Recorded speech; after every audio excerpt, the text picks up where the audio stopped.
Was Opus 4.6 the only upgrade from Anthropic? You already know about subagents, where each agent operates as an individual entity with its own context window. But these subagents failed when there was a task that required coordination between them. In those cases, the orchestrator had to step in, taking responses from one agent and delegating them to another, or the agents had to rely on notes in the project folder. Because of this communication gap, simple tasks would become too overcomplicated. To deal with this, Anthropic released a new upgrade to subagents and named them agent teams. They've been launched alongside Opus 4.6. Although this is still an experimental feature, we've implemented it in multiple workflows, and the greatest improvement was that the time these tasks took was greatly reduced. But it is experimental for a reason and still has some rough edges, and we found little fixes for those problems as well.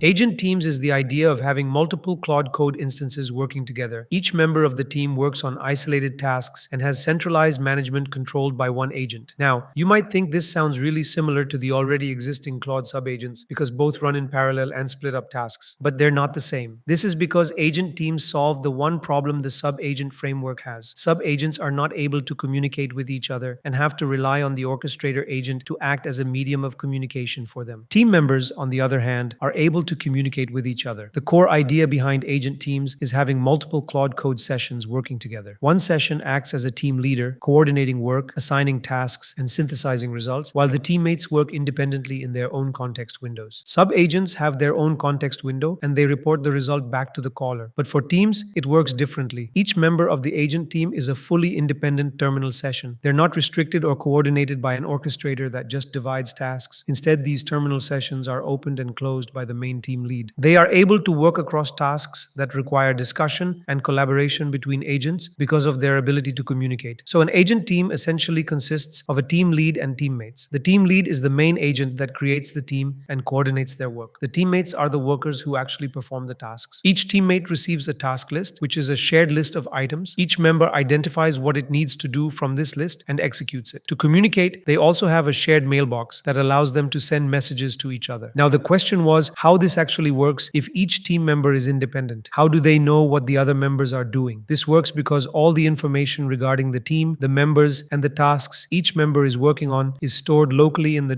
.claude folder and identified by the task name. This feature is still experimental and disabled by default, so there are going to be some bugs in teammate handling during this phase. In order to try it out, we had to manually enable it. We did this by setting the Claude Code CLI flag for experimental agent teams to 1. With this CLI flag enabled, agent teams were available for use in further sessions.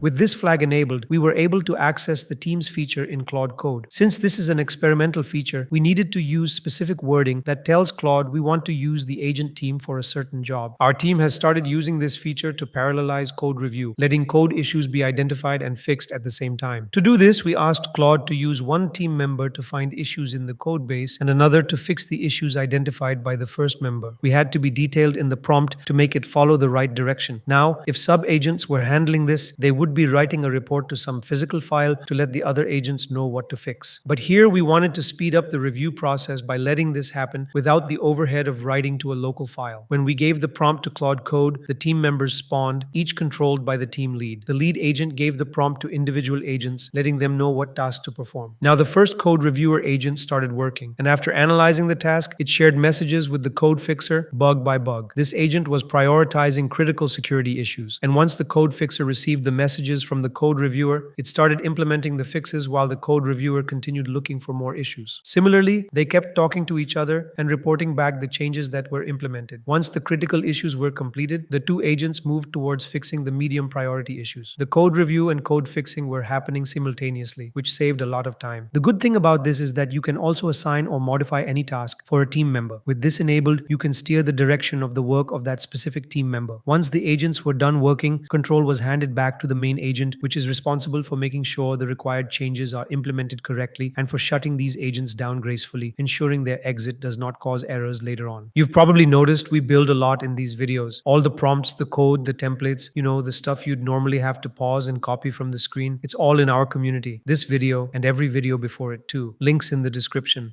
Parallel finding and fixing is a really good thing, but there are often cases where you get issues and just can't figure out what's causing them. In those cases, we can use an agent team to test multiple perspectives of the same app and work progressively toward the bug. This way, team members can communicate their findings to each other and move forward together. We asked Claude to find a bug in the code base and specified using multiple team members, letting them approach the problem from different perspectives. It then spawned 4 subagents, each focused on a different perspective of the same app. They received similar prompts from the team lead and investigated the errors based on their specific aspect of the application, while the main lead waited for them to finish and then analyzed the findings from their research. Without teams, we would have had a single thread, which would have taken much longer. But with these agents, the process was much faster. The investigation completed quickly, and all of the research by the agents was done in approximately 2 to 3 minutes, which is a significant improvement compared to linear checking, which would have easily taken 5 to 10 minutes. One thing to watch out for is that this approach burns a lot of tokens because each agent has its own context window, so we need to be careful about that. Once the agents returned their output and were shut down, the team lead also verified the results by checking itself. All 4 agents converged on the same bug, and they correctly pointed out the issue with a stale closure in the use effect. This exact part was flagged by all 4 agents. Also, if you are enjoying our content, consider pressing the hype button because it helps us create more content like this and reach out to more people.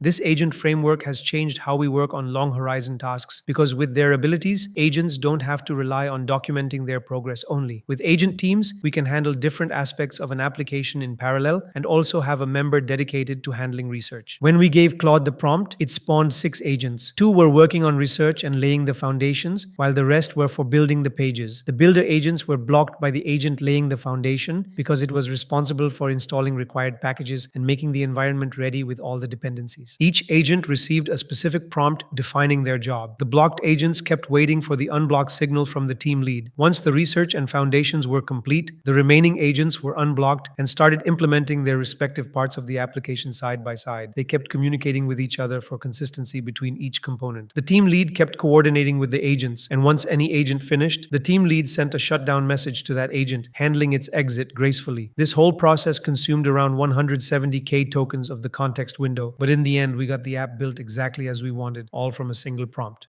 As we mentioned in the video, when our team was testing this, we came across multiple ways to make agent teams work better for us. And again, these best practices are available in AI Labs Pro, so you can try them out for yourself. The first recommendation is generally applicable to all agents and not only limited to the agent team feature. You need to explicitly specify the scope of where the agent should be working. You can do this either by defining it in the prompt, specifying which files to look for in order to perform the task, or by creating documents in the project containing individual tasks, as we did for our workflow, where we prepared a proper task document for each assignment so that the agent can work independently and within the right scope. Another thing to keep in mind is that each of these agents should be working on independent tasks from each other, because if they are editing the same file at the same time, it would create a conflict and might lead to overwriting the content. Aside from this, there were times when we found that the main agent would get impatient if any agent takes a long time to complete a task and start implementing the task itself instead of letting teammates complete it. So it's important to remind the main agent to wait for teammates to complete before proceeding. You also need to size tasks properly. If you assign tasks that are too small, it creates coordination overhead. If tasks are too large, it increases the risk of wasted effort. So tasks need to be balanced and self-contained. Finally, you need to monitor the agent's work. If any agent is not performing as expected, you can halt its execution and give it new instructions on what it should be doing. Following these practices makes using this experimental feature much more effective. That brings us to the end of this video. If you'd like to support the channel and help us keep making videos like this, you can do so by using the super thanks button below. As always, thank you for watching, and I'll see you in the next one.